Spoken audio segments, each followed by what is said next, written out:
Quando a gente olha, né, pessoal, essa série aí de imagens que nós temos na tela, né, todas estão relacionadas de alguma maneira ao trabalho que se hoje nós chamamos, e vocês têm ouvido falar aí na mídia, justamente do tal do UX, UI, que se preocupa justamente com a experiência do usuário ao utilizar um aplicativo, seu software, a sua plataforma, que se preocupa com a interface com o usuário, né?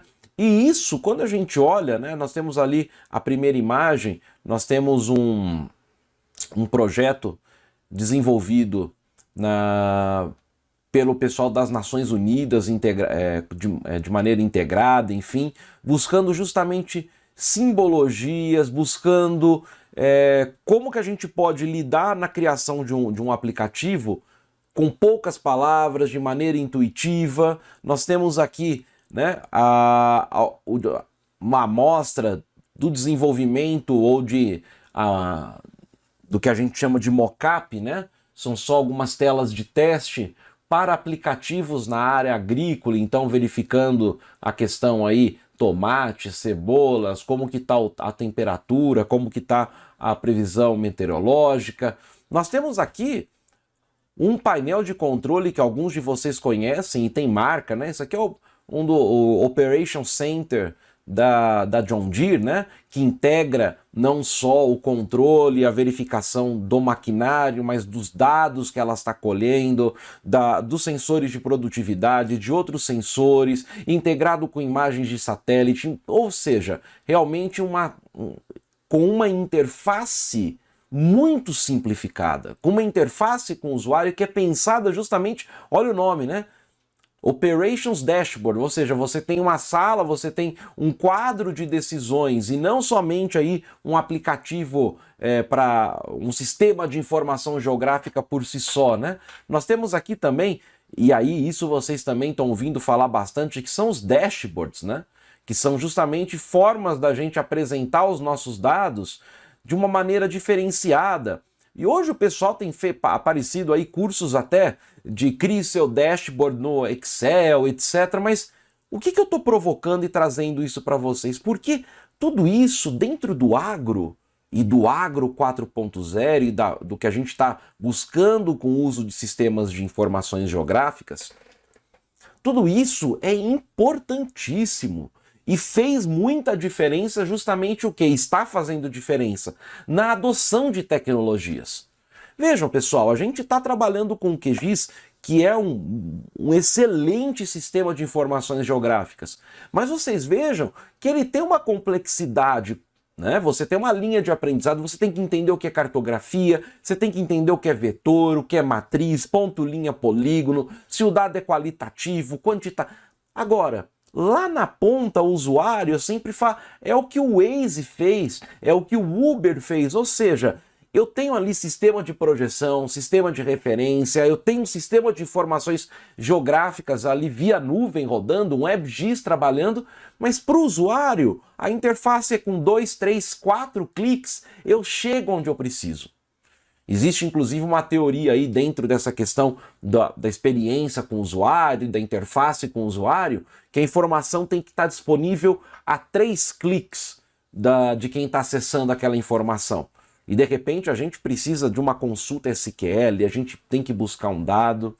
Agora, o que eu quero trazer para vocês é que ao trabalhar com cartografia temática e ao trabalhar justamente com a representação dos dados, porque se eu não represento, eu não vou conseguir analisar, e se eu não analiso, eu não consigo representar, ou seja, tem uma ligação aí intrínseca entre a representação e a análise, e quando eu falo a representação, não é somente a representação no mapa, mas a própria representação dos dados, o armazenamento, enfim, mas nesse momento a gente está discutindo também a forma da entrega do seu produto. De repente, o seu mapa de produtividade, o mapa de solos, o mapa de riscos. Vejam, o próprio nome a gente está adjetivando, né? Mapa de solos, mapa de risco.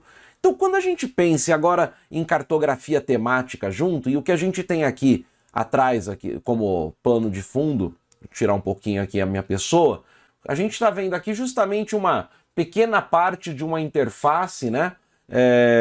Do desenvolvimento das interfaces e das telas de um sistema agrícola que tem uma preocupação justamente o que hoje, quando a gente fala em design sprint, quando a gente fala de UX, ou seja, é centrado no usuário, a preocupação é com o usuário, é como ele vai chegar à informação, como ele vai consumir o meu produto, como ele vai continuar utilizando minha app ou minha plataforma, enfim.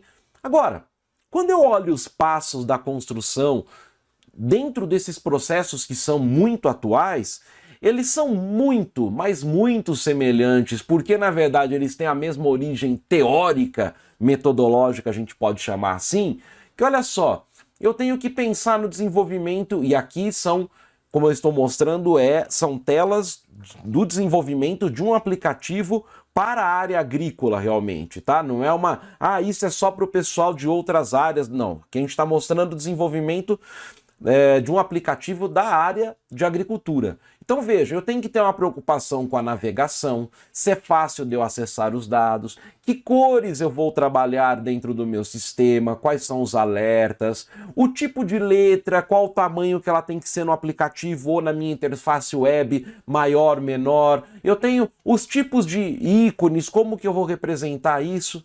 Então eu provoco, e o pessoal às vezes fica bravo dessa área aí comigo, porque o que a gente chama hoje de UX, UI, a gente sempre teve e temos que continuar tendo essa preocupação ao trabalharmos com dados geográficos e ao trabalharmos com sistemas de informações geográficas aplicados à agricultura de precisão. Porque quando eu vou representar, por exemplo, uma textura de solo, ou quando eu vou representar, por exemplo, como que está a questão do plantio, como foi a minha semeadura, qual é a forma de representação? Eu vou representar, por exemplo, aqui eu tenho um mapa que eu tenho isolinhas, ou eu vou trabalhar com uma representação qualitativa, e aqui a gente tem uma representação do tipo discreto, ou seja, a gente tem valores fixos para cada faixa de quilos por hectare. Ou eu vou representar com bolinhas, com quadradinhos, que símbolo eu utilizo? Então, pessoal, sempre na cartografia temática, a preocupação é justamente como representar os dados, e isso quer dizer o seguinte, assim como também no desenvolvimento hoje de softwares e apps, etc.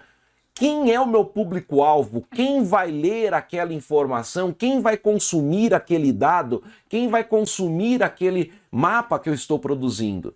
Vai ser o CEO? Vai ser o pessoal em campo com o sol na cabeça? Vai ser o pessoal dentro da máquina? Vai ser em um smartphone? Vai ser em uma tela de um painel de decisão que eu tenho 60, 70, 80 polegadas? Vai ser no monitorzinho de... Ou seja, eu tenho que ter a preocupação, e essa preocupação é da chamada cartografia temática, como nós vamos trabalhar esses